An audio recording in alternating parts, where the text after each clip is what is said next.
Welcome to the AFR Saints channel, where we provide you daily content on your favorite team, the New Orleans Saints. Do us a favor and hit that subscribe button. Be sure to leave your comments below and smash that like button.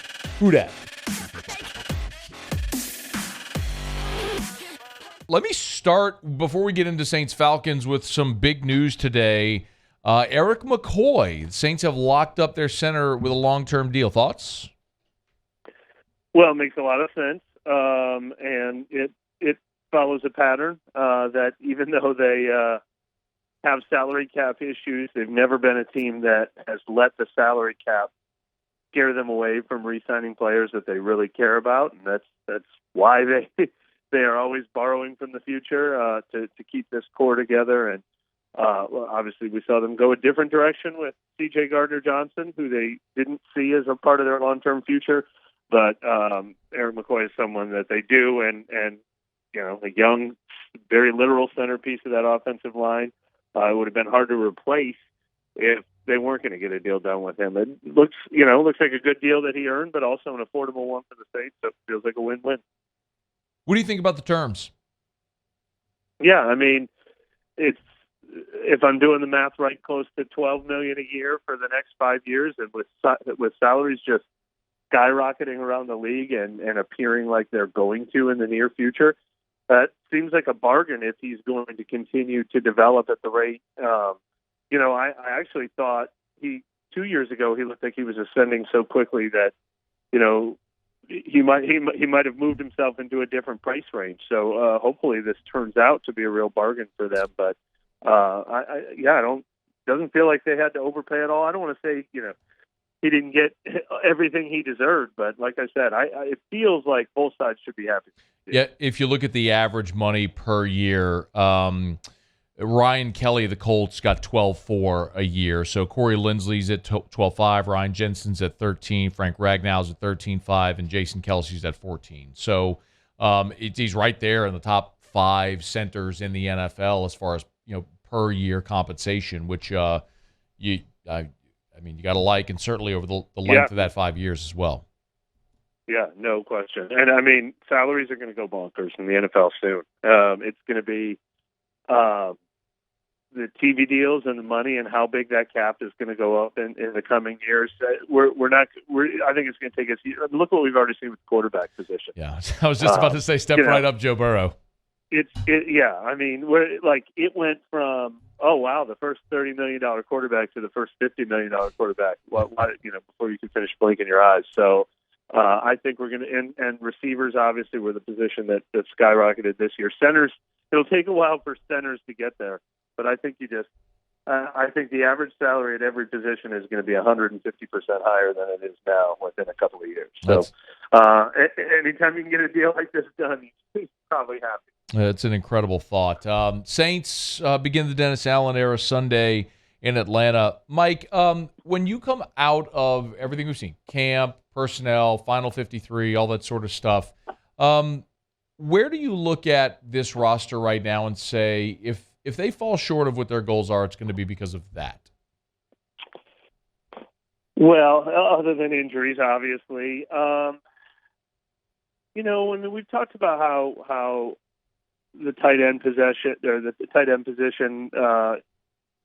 but not if all the receivers pan out, then it's okay to not have like dynamic pass catching tight ends. Obviously after trading C.J. Garner-Johnson, now everybody has to perform in that secondary, whether it's Bradley Roby in the nickel or Alontae Taylor coming on, faster, or P.J. Williams playing a prominent role. And Marcus May and Tyrann Mathieu are both going to have to deliver. And there, injury histories there, or older guys there, and potential suspension for May. So, they're going to need a lot of guys to deliver there. Offensive line, if James Hurst, if the tackles don't stay healthy, losing Trevor Penning. But really all my fears are if. If if they have to go to the second level of the depth chart, I don't have a lot of ifs when all 22 starters are going to be healthy.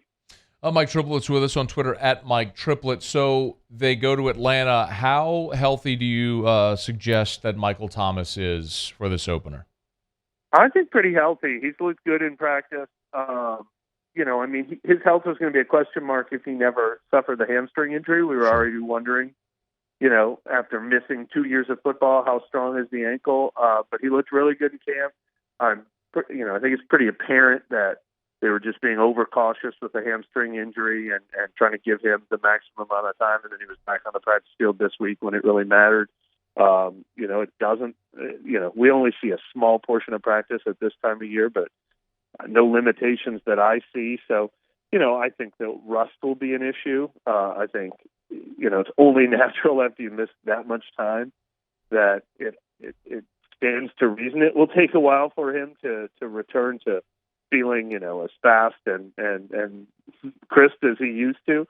But I think it's fair to have pretty high expectations. And the best part about it is, if this was 12 months ago, they would need him to be, catching 12 passes a game because they needed pass catchers so bad.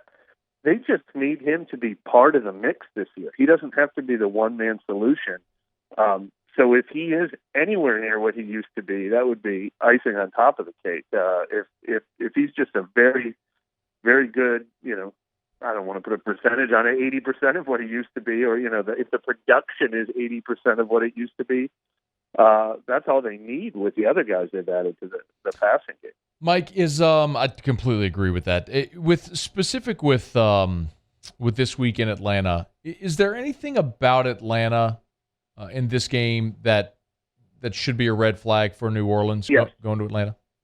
I'm very concerned about how they're going to defend Kyle Pitts.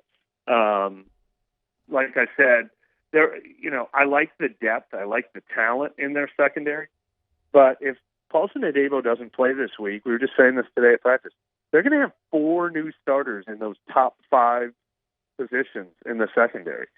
So I think Marcus May is good. I think Tyrann Mathieu is very good. I think Bradley Roby is very good. If he's the one playing on the outside in place of Adebo, if it's P.J. Williams in the nickel, all those guys are fine, but they come with some question marks. How are they going to play together? It's going to be their first time together.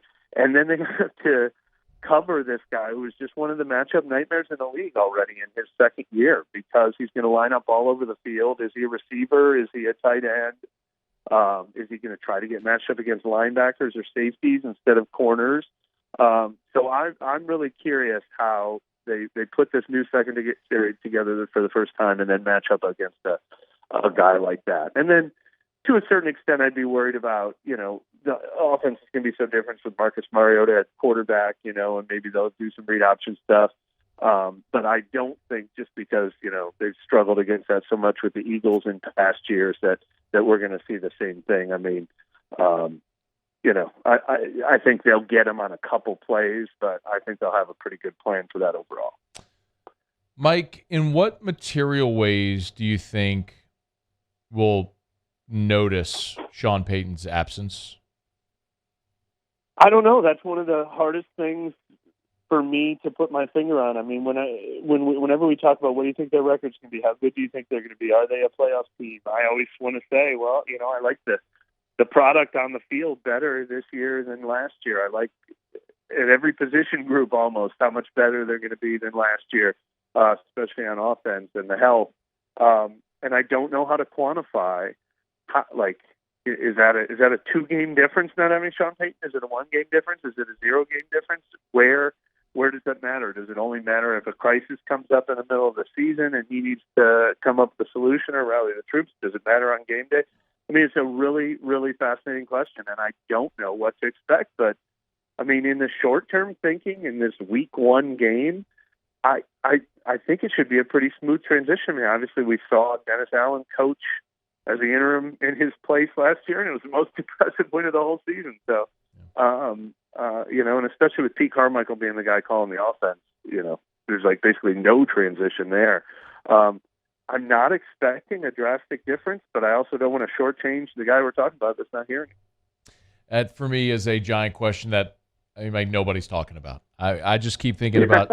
I just keep thinking about 2012, the Bounty Gate year. We all, the know your job thing. We all just assumed that they had it running. You had great player leadership with Drew Brees, and it just didn't go well. So no, it's a really, really, really fair point. I mean, I guess the biggest difference between that year and this year is they had one of the worst defenses in NFL history that year. I said, they set the record for most yards allowed, and that was their downfall. The offense was not as crisp as it used to be. I think there were a lot of turnovers and a lot of things like that, but they put up a ton of yards and looked basically like they did throughout that era.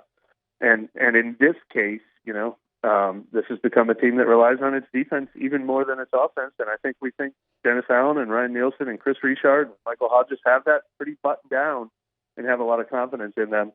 And the offense just has to not be one of the worst offenses in the league, which is what it became because of the injury attrition last year. And I think we all think this offense is going to be way better this year than it was last year, just by having everyone back healthy and the additions they made. So I think it'll take a while before we can definitely put our finger on where they need Peyton and where he's missing. Well, we'll start to get that answer Sunday at noon Central. Mike Triplett, ESPN.com, on Twitter at Mike Triplett. He joins us every Thursday. Thanks, Mike. Thank you. Hey, thanks so much for watching. Please leave your comments. I love to interact. And be sure to hit the red subscribe button below.